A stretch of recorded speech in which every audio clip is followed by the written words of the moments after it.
Hi, this is Adira. अगर आप मेरे इंस्टा फीड से यहाँ आए हैं या आप अपने यूट्यूब फीड से यहाँ पे आए हैं तो सबसे पहले मैं अपने यूट्यूब चैनल पे आप सभी का बहुत बहुत स्वागत करती हूँ। दोस्तों, शायद ये वीडियो आपको बोर कर सकती है, इसलिए अगर आप नहीं देखना चाहते हो तो आप अभी से स्किप कर सकते हैं।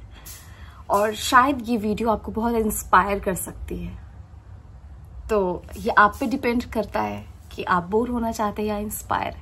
बट कोशिश कीजिएगा कि मेरी पूरी वीडियो आप देख करके जाए।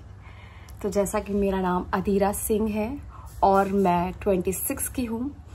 मैं झारखंड की एक बहुत ही छोटी सी शहर जिसका नाम झुमरी तिलैया है, वहाँ की रहने वाली हूँ। और बाकी लोगों की तरह मेरे भी बहुत बड़े बड़े सपने थे और मैं बहुत छोटे से मिडिल क्लास फैमिली से बिलोंग करती हूँ। और ये जो पूरी वीडियो है ये मेरी कैंसर जर्नी की वीडियो है और आज मैं इस वीडियो में बताऊंगी कि कैसे मुझे डिटेक्ट हुआ और कैसे मैं इस बीमारी से फाइट कर रही हूँ और डॉक्टर ने मेरी रिपोर्ट के बारे में क्या कुछ बोला है। तो ये कहानी है 23 अक्टूबर नवंबर की, जब मैं पटना में थी और मेरे काम बहुत अच्छे चल रहे थे। मैं एंकर भी हूँ, मैं फ्रीलांस एंकर करती हूँ, इवेंट्स बर्थडे होस्ट करती हूँ। तो ये 2023 में ये मेरा काम चल रहा था और साथ ही मैं थिएटर भी करती थी, यानी कि रंगमंच। तो उस वक्त मैं एक नाटक कर रही थी। उस नाटक के दौरान अक्टूबर के टाइम में, ठीक दुर्गा पूजा के टाइम में, मैं डांडिया होस्ट करने गई थी। दिन में मैंने रिहर्सल किया और रात में मैं होस्ट करने गई थी और मेरी तबीयत खराब हो गई। जब तबीयत खराब हुई मैं अपने रूम पे आई, मेरे दोस्त ने मुझे ड्रॉप किया। इतनी ज्यादा तबीयत खराब थी। मैंने दूसरे दिन, क्योंकि उस वक्त ना बहुत ज्यादा डेंगू की बीमारी फैली हुई थी, बहुत ज्यादा, तो मुझे थोड़ा सा डर था कि शायद मुझे डेंगू हो गया है, क्योंकि बुखार काफी थे और इससे पहले कभी इतने बुखार मुझे नहीं आए। शायद कभी आए होंगे, मुझे याद नहीं। मैं जब घर पे आई तो मैंने तुरंत घर पे ही ब्लड टेस्ट के लिए बुला लिया। ब्लड टेस्ट आए और रात को मेरे को रिपोर्ट आ गया कि मुझे डेंगू है। जब मुझे पता चला कि मुझे डेंगू है तो मैं घर चली गई और मैंने मम्मी को बोला कि मम्मी मुझे डेंगू है। तो वहां भी मेरे टेस्ट आए, टेस्ट पॉजिटिव आया। मैं एडमिट हुई हॉस्पिटल में और दवाइयां चलने लगी। मैं बस 2 दिन में ही डिस्चार्ज हो गई और डेंगू जो है वो 3-4 दिन में उसके सिम्टम्स खत्म हो गए। फिर भी मेरी दवाइयां चल रही थी, जो प्रोसेस थे वो सारी चीजें चल रही थी। मैं फिर ठीक हो गई और फिर मैं वापस पटना आ गई और मैंने बहुत ज्यादा रेस्ट नहीं लिया। मैं बस ठीक हो गई थी तो मैंने सोचा कि मेरा जो नाटक है वो अधूरा ही है। वो भी शो की तैयारियां हो चुकी थी, डेट फाइनल हो चुके थे, तो मुझे उसकी बड़ी चिंता थी। तो मैं पटना आ गई और मैंने नाटक वाटक किया, सब कुछ सही था। मैं बिल्कुल बीमार नहीं पड़ी, वीक नहीं हुई, क्योंकि मैं वहां भी ध्यान रख रही थी, नारियल पानी पीना एंड ऑल दैट, सब कुछ कर रही थी मैं। फिर दिसंबर के टाइम में ऑफ सीजन था हमारा, मतलब कोई इवेंट्स नहीं थे। मैं घूमने चली गई। मैं गई सिलीगुड़ी, फिर दार्जिलिंग, ये सारी जगह मैं घूम रही थी। फिर दीदी ने कहा यार हमारे यहाँ दरवे आ जा घूमते घूमते। तो मैं राजस्थान चली गई और राजस्थान में मस्त घूम रही थी और वहां काफी कड़ाके की ठंड होती है। तो हम मंदिर जाने वाले थे। दीदी ने कहा कि हेयर वॉश कर लो, क्योंकि हम मंदिर जाने वाले थे और मैंने मना किया कि काफी ठंड है, मैं बीमार पड़ जाऊंगी। और वही हुआ, मैंने हेयर वॉश किया, सुबह किया, शाम तक मेरे को बुखार, और इतनी बुखार कि वो उतरे ना। फिर भी मैंने दवाइयां ली और 2 दिन के बाद मेरी ट्रेन थी और वो बुकिंग हो चुकी थी। मैं ठीक हो गई और फिर मैं ट्रेन से वापस आ रही थी। ट्रेन में वापस से बुखार 104। उस हालत में मैं पटना आई हूँ और मेरे डेट्स बुक थे, तो मुझे बहुत खराब लग रहा था कि कैसे मैं कैंसिल करूं।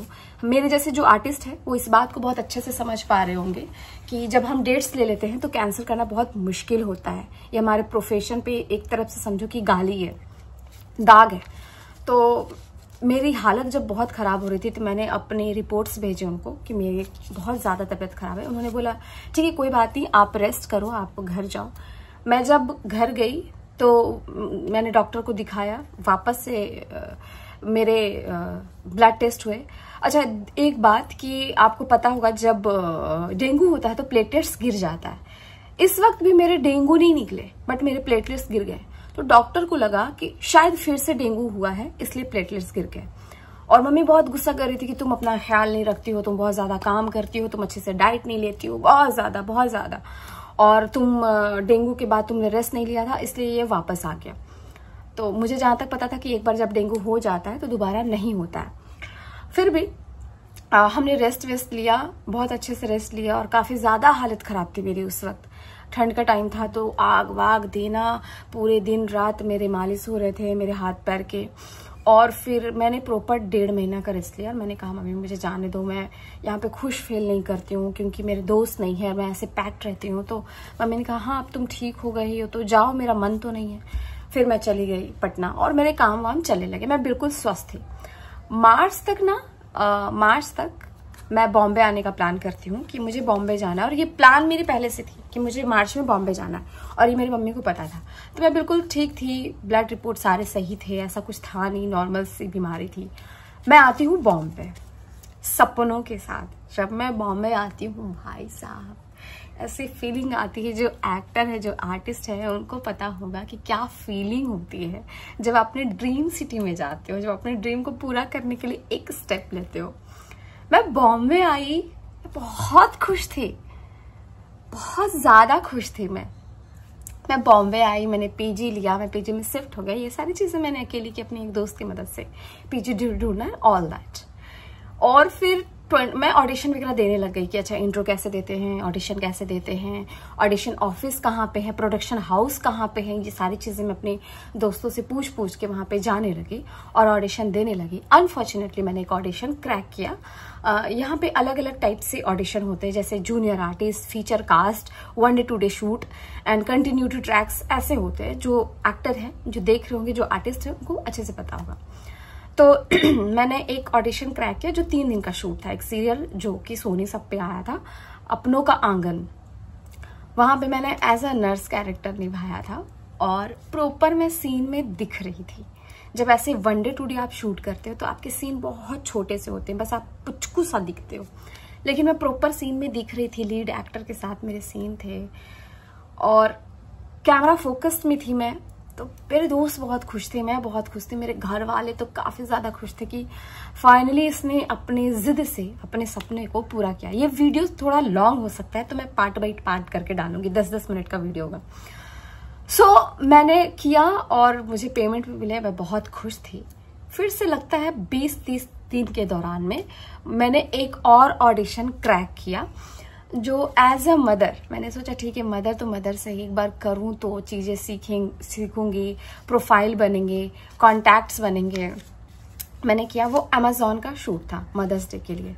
मैं सेलेक्ट हो गई, कैटेगरीज वाइज था, 29 एज में मैंने ऑडिशन दिया था, लेकिन उन्होंने कह दिया कि आप 29 के नहीं लगते हो तो आप 26 वाले एज में जा रहे हो। तो मैंने कहा हाँ यही हूँ मैं। तो मैं गई, मैंने ऑडिशन किया। जिस दिन मेरा ऑडिशन था दोस्तों, जिस दिन मेरा शूट था, मुझे मिलता है पर्सनल वैनिटी, जो हर एक्टर का सपना होता है कि उन्हें पर्सनल वैनिटी मिले और वैनिटी में उनका नाम हो। तो वैनिटी में मेरा नाम था। मैं वीडियो पोस्ट मैं ऐसे कॉर्नर में डाल दूंगी, आप देखना।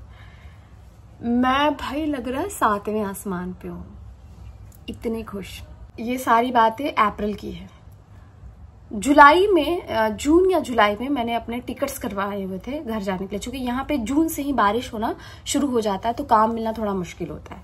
और मैंने मम्मी को प्रॉमिस किया था कि मैं 2-3 महीने में आऊंगी आपसे मिलने के लिए। मैं मम्मी से बहुत ज्यादा कनेक्टेड हूँ।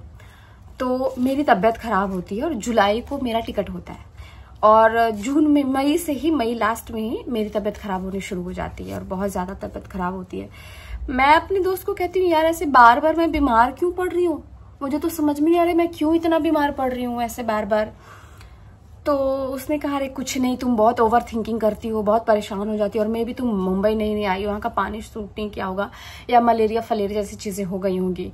मैंने ब्लड टेस्ट करवाया एंड यू कुडंट बिलीव मेरा प्लेटलेट्स 45,000 था, मेरे हीमोग्लोबिन 5 थे और मेरा WBC सिर्फ 4,000 बचे थे। डॉक्टर ने बोला कि आप घर चले जाओ, आप अपने पेरेंट्स के पास रहोगे तो ज़्यादा बेहतर होगा। टिकट्स मिल नहीं रहे थे, टिकट्स बिल्कुल नहीं मिल रहे थे, और 2 दिन का ट्रैवल है यहाँ से झारखंड का। मैंने कहा ठीक है पैसे ही लग जाए, मैं चूंकि इतने बड़े घर से नहीं आती हूँ कि मैं फ्लाइट से अप डाउन करूँ, ये सच है। मैंने कहा ठीक है, मम्मी ने कहा पैसे ही लग जाए तुम फ्लाइट करके आ जाओ। घर पे सबको पता था और सब बहुत ज़्यादा चिंता कर रहे थे, क्योंकि उन्होंने मेरी हालत पहले भी देख रखी थी डेंगू के टाइम में, और जनवरी में जब बीमार पड़ी थी तब। मैं फ्लाइट करके, हाँ, जिस दिन मैं फ्लाइट करती हूँ उस दिन तक मेरी तबीयत इस कदर खराब हो जाती है कि मैं 13 बार वॉमिट करती हूँ, 13 बार। और मैं यहाँ से जाते जाते भी वॉमिट कर रही हूँ, जिसकी वजह से मेरी ऑटो भी लेट हो जाती है।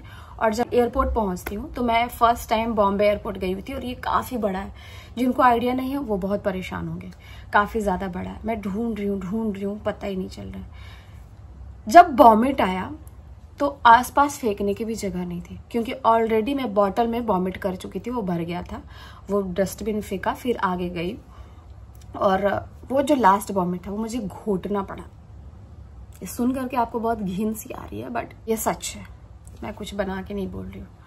मैं गई एयरपोर्ट, अहमदाबाद वाले एयरपोर्ट में, वो उसमें पहुंच गई, अलग अलग जगह की जहाँ पे जहाज़ें लगती हैं, मैं वहाँ पहुंच गई।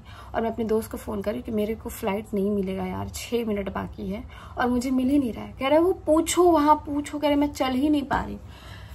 कुत्ते से भी बदतर हालत हो चुकी थी मेरी, मैं हाफ रही थी कुत्ते की जैसे, इतनी ज़्यादा मेरी तबीयत खराब। फिर उसने कहा पूजा 6 मिनट में तुम्हारी फ्लाइट खुल जाएगी, उस 6 मिनट में कोशिश करते रहो। मैं चलती गई, मैं पूछती गई, फिर पता चला बहुत दूर था, 40 गेट नंबर 40 के पास, बहुत दूर था। मैं चल रही हूँ, बहुत दूर है, 40 दिख रहा है मुझे, बहुत दूर है। मैं सेकेंड लास्ट पैसेंजर थी, वहाँ अनाउंस हो रहा है मेरा नाम, पूजा सिंह। मैं गई और उन्होंने कहा मैम आप कहाँ थी, इतनी देर से आपका नाम। मैं जैसे ही बैठी हूँ 4 से 5 मिनट में फ्लाइट खुल गई।